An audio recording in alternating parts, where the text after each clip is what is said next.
अस्सलाम वालेकुम रहमतुल्लाहि व बरकातुहू। हकीम मोहम्मद अब्दुल्ला बिन उमर आप हज़रात के सामने हाजिर।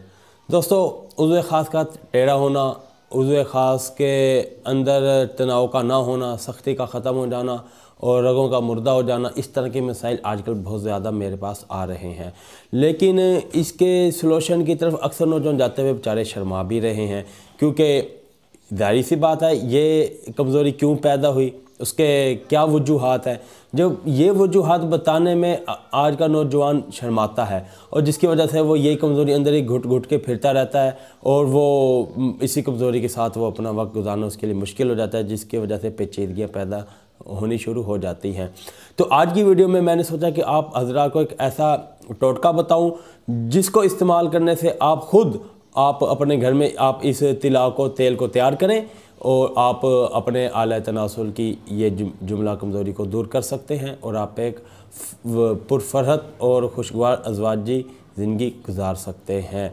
आजकल के नौजवानों को ये वजूहात इस वजह से पैदा हो रहे हैं कि अक्सर सबसे जो उसकी मेजर वजह है वो मुश्तज़नी है। मुश्तज़नी की वजह से ये रगों के अंदर बहुत ज़्यादा ढीलापन हो जाता है, पट्टे इंतहाई कमज़ोर हो जाते हैं, रगों के अंदर के जो मुर्दा हो जाती है रगें इनकी, और रगों के अंदर का जो स्ट्रक्चर है सारा का सारा वो डैमेज हो जाता है, टेढ़ा हो जाता है। और इसी तरह गैर फितरी तरीके से अपनी शहावत को पूरा करना, जैसे कि अगलामबाजी, इससे इंतहाई मुज़र असरात मुरतब होते हैं आला तनासुल पर। बहरहाल इस मौजू के ऊपर मेरी पहले भी काफ़ी सारी वीडियोज़ मौजूद हैं, उनके हल की तरफ भी मैंने काफ़ी सारी रहनुमाई की हुई है, कुछ टोटके नुस्खा जात भी बताए हुए हैं, लिंक में डिस्क्रिप्शन में शेयर कर दूंगा। लेकिन आज मैं आपको एक ऐसा तेल बताने वाला हूँ जिसके इस्तेमाल से आपके आला तनासुल की तमाम मुर्दा रगें भी इंशाअल्लाह ताला अपनी हालत में बाकी आ जाएंगी, आला तनासुल का उज़्व ख़ास का टेढ़ापन भी ख़त्म हो जाएगा और उसका साइज़ जो मुश्तज़नी की वजह से या और गलत कार्यों की वजह से छोटा हो चुका है उसके अंदर भी खातिर खा इजाफ़ा होगा और आप एक पुरफरहत और खुशगवार अज़वाजी ज़िंदगी गुजार सकेंगे। जिसका पेश खिदमत है, उससे पहले गुजारिश करूँगा कि मेरे चैनल को फौरी सब्सक्राइब कर दें और बेल आइकन को भी क्लिक कर दें, इसलिए कि मेरी तमाम वीडियोज़ आपको मिलती रहें और आपका हमारा ये मोहब्बत का सिलसिला आगे चलता रहे। नुस्खा इतना ज़्यादा मुश्किल नहीं है, लेकिन थोड़ा पेचीदा ज़रूर है। आप हज़रात ने मेरे साथ व्हाट्सएप पे राब्ते पे रहना है और मैं आपको साथ साथ जितना आप बना लें आपने फिर मुझे साथ साथ बताते जाना है। आपने लेना है 30 ग्राम अकरकरहा, 15 ग्राम जौंक और 15 ग्राम ही खरातीन, 10 ग्राम बेहड़ बूटी, 10 ग्राम लौंग और 10 ग्राम ही जलवतरी। ठीक है, इन तमाम अज्जा को आपने जैतून के तेल में, जैतून का तेल आपने लेना है तकरीबन 100 ग्राम कर लें, उसके अंदर आपने इन्हें हल्का हल्का सा भून लेना है, थोड़ा सा तल लेना है हल्का सा। जब ये रंग बदले, ये जैतून के तेल का रंग थोड़ा सा चेंज होना शुरू हो जाए, आपने इसे उतार लेना है, ठंडा कर देना है। ठीक है, उसके बाद आपने इसे हाथों से उसे अच्छी तरह मसलना है। हाथों से अच्छी तरह मसलने के बाद आपने इसे 24 घंटे के लिए छोड़ देना है। इसके बाद जाली वाला कपड़ा ढके कि इसके अंदर से ये जो बुखार आते हैं वो खारिज हो सकें और बाहर के कोई मक्खी मच्छर वगैरह इसके अंदर शामिल ना हो। आपने इसे दुपट्टे से अच्छी तरह पैक करके 24 घंटे के लिए रख देना है। उसके बाद आपने इसके अंदर डालना है 20 ग्राम समूलफार,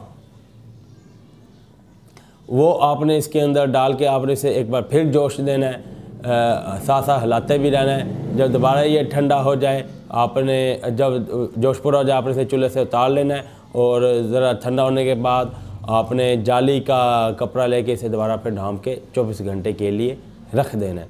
ठीक है, उसके बाद आपने 20 ग्राम लेना है लौंग का तेल, 20 ग्राम लेना है चमेली का तेल और 20 ग्राम आपने लेना है दालचीनी का तेल। इन तीनों को आपने एक अलग बर्तन में डालकर थोड़ा सा गर्म करना है और जो दूसरा मटेरियल है उसको भी आपने किसी और चूल्हे पे रखकर थोड़ा सा गर्म करना है। टेम्परेचर जब दोनों का दरमियाना हो, फिर आपने अगर आपको कहीं से देसी अंडों का तेल मिल जाए, रोगन मिल जाए, तो 10 ग्राम वो भी आपने 5 ग्राम इसमें शामिल कर दें, 5 ग्राम आप उसमें शामिल कर दें। वो उसके बहुत फ़ायदे हैं, मैं इस पर एक अलग से वीडियो बनाऊंगा। तो बहरहाल जब दोनों का टेम्परेचर एक जैसा ही हो तो दोनों को मिक्स कर दें। मिक्स करके आप उसे अच्छा खासा जोश दें, अच्छा तरह के उसे उबाला आ जाए आप उसे ठंडा कर दें, चूल्हे से चूल्हा बंद कर दें कि वो ठंडा हो जाए। जब ठंडा हो जाए फिर आप उसे जाली वाला कपड़ा लपेट के रख दें। दूसरे दिन फिर आप उसे जोश दें, तीसरे दिन फिर आप उसे जोश दें। 3 जोश आपने उसे देने हैं। 3 दिन जोश देने के बाद आपने उसे उतार लेना है और उसे जब तीसरे दिन जब आप उसे चूल्हे से उतारें, अभी नीम गर्म हो, आपने हाथों से सारे मटेरियल को अच्छी तरह मसलना है, बहुत ज़्यादा मसलना है। उसके बाद आपने एक मलमल के कपड़े से उसे छान लेना है। छान लेने के बाद आपने इसे एक बोतल में बंद करके रख लेना है और रोज़ाना 4 से 5 टपके आपने आला तनासुल के ऊपर अच्छी तरह मालिश करनी है। इंशाअल्लाह ताला चंद ही दिनों के इस्तेमाल से आपके आला तनासुल का टेढ़ापन ख़त्म होना शुरू हो जाएगा और मुर्दा रगें दोबारा उनके अंदर बहाली आना शुरू हो जाएगी, पट्ठों में ताकत हो जाएगी और इंजाल कबल अज़ दुखूल ये मसाइल आपके ख़त्म हो जाएंगे और आपकी टाइमिंग में भी खातिर खा इजाफा होगा और आपको इर्द गिर्द खाम हकीमों के पास भागकर अपने पैसे भी ज़ाया करने की कोई ज़रूरत नहीं होगी। ठीक है दोस्तों, मेरी वीडियो पसंद आई हो, मेरी वीडियो को फौरी लाइक करें, चैनल को फौरी सब्सक्राइब कर दें। दोस्तों को भी कहें हकीम अब्दुल्ला बिन उमर के चैनल को सब्सक्राइब करें और बेल आइकन को भी क्लिक कर दें। वीडियो के आखिर में मैं अपना पैगाम देता होता हूँ, खालिस और कुदरती छोटी और बड़ी मक्खी का शहद हासिल करने के लिए आप हमारे दुआ खाना की खिदमत ले सकते हैं। पूरे पाकिस्तान में कैश ऑन डिलीवरी की सहूलत के साथ शहद आपको आपके घर पहुँचा दिया जाएगा। अगली वीडियो तक के लिए इजाज़त दें। अल्लाह हाफिज़।